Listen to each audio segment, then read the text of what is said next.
তাদের যে সমস্ত পণ্য আছে, যেই পণ্যগুলো হয়তো আমার কাছে সফট ড্রিঙ্কসের বোতল মাত্র, বাস্তবে সেটা সফট ড্রিঙ্কসের বোতল না, বাস্তবে সেটা একটা বোমা। আপনি যেটা টাকা দিচ্ছেন সফট ড্রিঙ্কসের বিনিময়ে, এই টাকাটাই বোমা হয়ে ঘুরে ফিরে আমারই সেই নিরীহ মা বোনদের মাথার উপরে, বাচ্চাদের মাথার উপরে পড়ছে। এই সফট ড্রিঙ্কসের বোতল যখন আপনি কিনছেন এবং সাবান, শ্যাম্পু, লোশন, যত প্রকার তাদের যে সমস্ত পণ্য আছে, হোক সেটা প্রসাধনী, হোক সেটা কোনো আপনার অন্য ব্যবহার্য পণ্য, হোক সেটা কোনো ড্রিঙ্কস, আপনি মুসলমান হিসাবে আপনি সেটা নিজে বর্জন করার পাশাপাশি কয়জন মানুষকে বর্জন করতে উৎসাহিত করেছেন? আমি তো আলহামদুলিল্লাহ সজ্ঞানে জেনে শুনে আল্লাহর ফজলে এদের কোনো পণ্য কোনো দিন আমি নিজের পকেটের টাকায় একটি টাকা খরচ করে কোনোদিন কিনি না।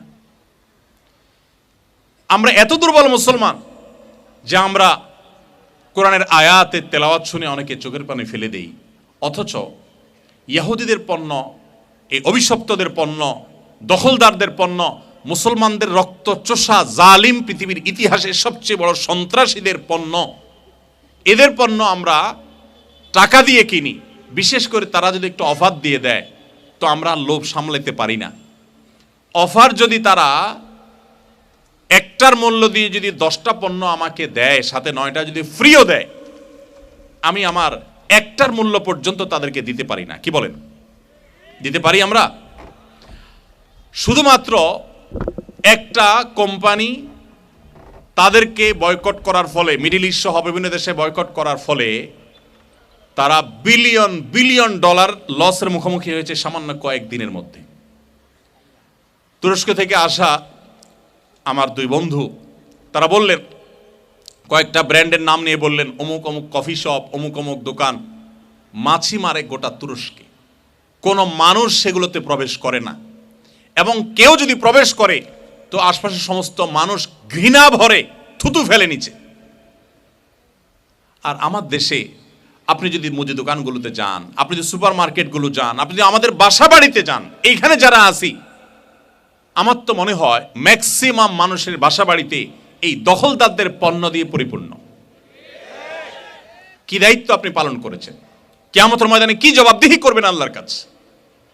আপনার দেশি সাবান নাই, একটু কম খারাপ, একটু আপনার সেটা কোয়ালিটি একটু কম, সেটার দাম একটু বেশি, সেটা যত যাই হোক না কেন, আমি কোনো অবস্থাতে অভিশপ্ত ইহুদির হাতে আমার টাকা বোমা হয়ে হামলা করার জন্য তুলে দিতে পারি না।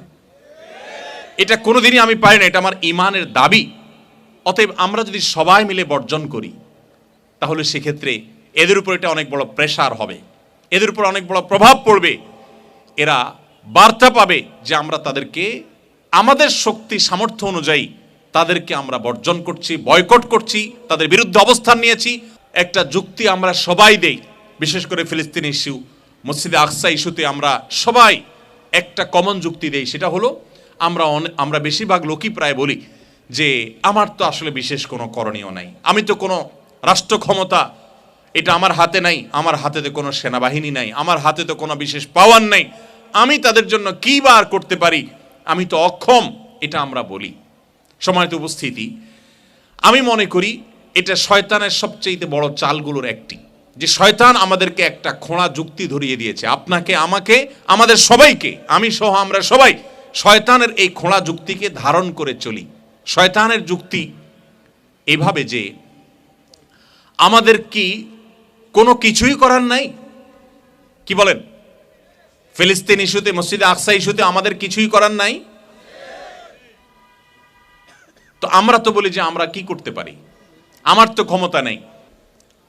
আমরা যদি একটু গবেষণা করি যে আমাদের কি করার আছে, ব্যক্তি আমি, ব্যক্তি আপনি, ফিলিস্তিনের মানুষদের প্রতি যে জুলুম হচ্ছে, পৃথিবীর ইতিহাসের সবচেয়ে বড় বর্বরতার সাক্ষী হচ্ছে যে ফিলিস্তিনের নিরীহ মানুষগুলো, আমার মুসলিম ভাই বোনগুলো, দিনকে দিন মাসকে মাস এই পৃথিবীর যারা নিজেদেরকে সভ্য দাবি করে, এই সভ্য নামধারী অসভ্যরা এই বর্বরতা দেখেও তাদের মুখে, তাদের চোখে, তাদের কানে যেন কুলুব দিয়ে তারা আছে, তারা যেন কিছুই দেখতে পাচ্ছে না। এই মানুষগুলোই আবার আমাদেরকে মানবতার সবক সকাল বিকাল দেয়।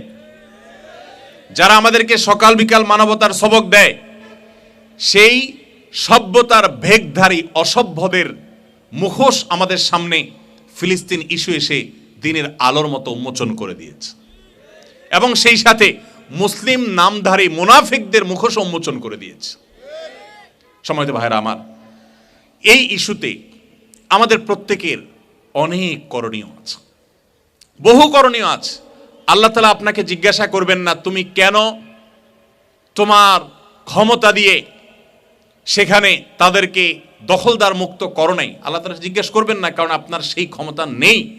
কিন্তু আপনার যেই ক্ষমতা আছে সেই ক্ষমতার ব্যবহার কতটুকু করেছেন, এর জন্য আল্লাহর কাছে জবাবদিহি করতে হবে। কি ক্ষমতা আছে? আমাদের অনেক কিছু করার আছে। আমার প্রিয় বাংলাদেশ থেকে উল্লেখ করার মতো, আঙ্গুল দিয়ে দেখাবার মতো একটি কোনো প্রতিবাদমূলক, একটি কোনো বড় আয়োজন আমার চোখে অন্তত পড়েনি। আমি নিজেও এর জন্য দায়ী।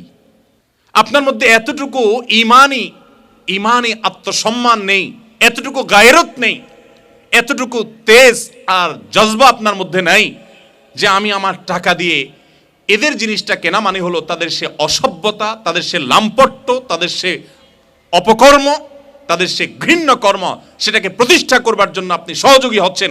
কিয়ামতের ময়দানে এর জন্য আপনার আল্লাহর কাঠগড়ার আসামি হয়ে দাঁড়াতে হবে। আপনি নামাজ পড়ছেন, আপনি রোজা রাখছেন, আপনি ওয়াজ মাহফিল শুনছেন, কি আপনি এই জিনিসগুলো কিনছেন? কয়দিন আপনি কয়টা দোকানে, মুদি দোকানে গিয়েছেন? আমি বহু দোকানে গিয়েছি। অনেক মুদি দোকানি ভাইকে আমি ব্যক্তিগতভাবে বলেছি, ভাই এই পণ্যগুলো না রাখলে আপনার দোকানে কেনাবেচা একটু কম হবে, আমি জানি হয়তো আপনার একটু কিছুটা ব্যবসা মন্দা হবে। আল্লাহর জন্য এটুকু জিনিস ত্যাগ করতে না পারলে কোন মুখে আল্লাহর কাছে জান্নাত দাবি করবেন কিয়ামতের ময়দানে? কি ত্যাগটা করেছেন, কি স্যাক্রিফাইসটা করেছেন? সাহাবীরা কি করেছেন? আল্লাহর প্রিয় বান্দারা কি করেছেন? নবী রাসূলগণ কি করেছেন? আল্লাহর ওলিগণ, নেককারগণ, মুত্তাকিগণ, সালেহিনগণ কি করেছেন? আপনি শুধুমাত্র এই অভিশপ্তদেরটা না কিনে কোন একটা মুসলমান কোম্পানি কিনলেন, আপনি নিজের দেশেরটা কিনলেন, এইটুকু স্যাক্রিফাইস আপনি করতে পারলেন না। তারা হয়তো অফার দিয়ে আপনাকে লোভে ফেলে দিয়েছে, সেই লোভটা আপনি নিয়ন্ত্রণ করতে পারলেন না। কোন মুখে আল্লাহর কাছে আপনি কিয়ামতের ময়দানে জান্নাতের আশা এবং দাবি করবেন? কোন মুখে বলবেন আল্লাহ আল্লাহুম্মা ইন্নী আসআলুকাল ফিরদাউস? কিভাবে আপনি দাবি করবেন আল্লাহ আমাকে জান্নাত দাও? মামুর ভাইয়ের আবদার, আপনি কি স্যাক্রিফাইসটা করেছেন আল্লাহর জন্য? এদের সমস্ত পণ্য মৃত্যু পর্যন্ত আমরা বয়কট করব তো ইনশাআল্লাহ। শুধু বয়কট করলে হবে না, আজ এই মাহফিল থেকে সংকল্প করবেন, প্রত্যেকটা মানুষ সংকল্প করবেন, 10 জন দোকানদারকে আপনি হাতে পায়ে ধরে চোখের পানি ফেলে তার ভিতরে চেতনা জাগ্রত করে, ইমানি চেতনা, ইমানে অনুপ্রেরণা দিয়ে তাকে আপনি সম্মত করবেন যে আমার দোকানে এদের পণ্য বিক্রি করা হয় না। চেষ্টা করবো তো ইনশাআল্লাহ। আমরা যদি সবাই জাগ্রত হই এবং আমরা যদি সবাইকে জাগ্রত করি, ইনশাআল্লাহ বিইذনিল্লাহ আল্লাহর কাছে অন্তত জবাবদিহি করবার একটা জায়গা তৈরি হবে। কিছুই করলাম না, শুধুমাত্র আমি হাউতাশ করলাম, একটু আফসোস করলাম, একটু হায় হায় করলাম, আর মনে করলাম আমার দায়িত্ব শেষ। মোটেই দায়িত্ব শেষ নয়। সময় তো ভাইরা আমার, ঠিক একইভাবে আজ এই প্রেরণা আমাদের মধ্যে জাগ্রত আছে, কয়দিন পরে হয়তো থাকবে না। এমনি আমাদের বাঙালির চরিত্রের একটা ত্রুটিপূর্ণ দিক হলো আমরা খুব তাড়াতাড়ি ভুলে যাই। সেটা ভালোটাও তাড়াতাড়ি ভুলে যাই, মন্দটাও তাড়াতাড়ি ভুলে যাই। কোনো চোর ধরা পড়ার পর গণপিটুনি দিয়ে যখন তাকে মুমূর্ষু বানিয়ে ফেলে মানুষ, যদিও ইসলাম গণপিটুনিকে সমর্থন করে না, বিচার বহির্ভূতভাবে কোনো মানুষকে গণহারে পিটাতে থাকবেন এবং কোনো প্রকার বাস বিচার ছাড়া তাকে হত্যা করে ফেলবেন বা গণহত্যা করবেন বা আপনার পিটুনি দিবেন, ইসলাম সেটাকে সমর্থন করে না। আমি জাস্ট বোঝাবার জন্য বলছি। কোন একটা চোরকে ধরার পর যখন সবাই মারধর করে, সে যখন আহত হয়ে যায়, ওই মানুষগুলো কিছুক্ষণের মধ্যে আবার সিম্পেথি দেখায়, আহারে বেচারার এই অবস্থা। আমরা বাঙালি এত তাড়াতাড়ি ভুলে যাই। সেখানে আজকে মসজিদে আকসার ইস্যু, আজকে ফিলিস্তিন ইস্যু আমাদের অন্তরে জাগ্রত আছে। হয়তো আর 6 মাস পর বা 1 বছর পর আমরা আবার আমাদের ভাত কাপড় নিয়ে ব্যস্ত হয়ে যাব, আমাদের মনে থাকবে না। কিন্তু আকসার এই চেতনা আমার দায়িত্ব আমার সন্তানের মধ্যে দেওয়া, আমার সন্তানদের দায়িত্ব তাদের সন্তানদের মধ্যে দেওয়া, প্রজন্মকে প্রজন্ম এটাকে ধারণ করে, এটা আমাদের ইমানি দায়িত্ব। তো তার অংশ হিসাবে আমি দীর্ঘস্থায়ী পরিকল্পনার অংশ হিসেবে যেন আমার এটা ভুলে না যায়, আমি যেন স্মরণে রাখি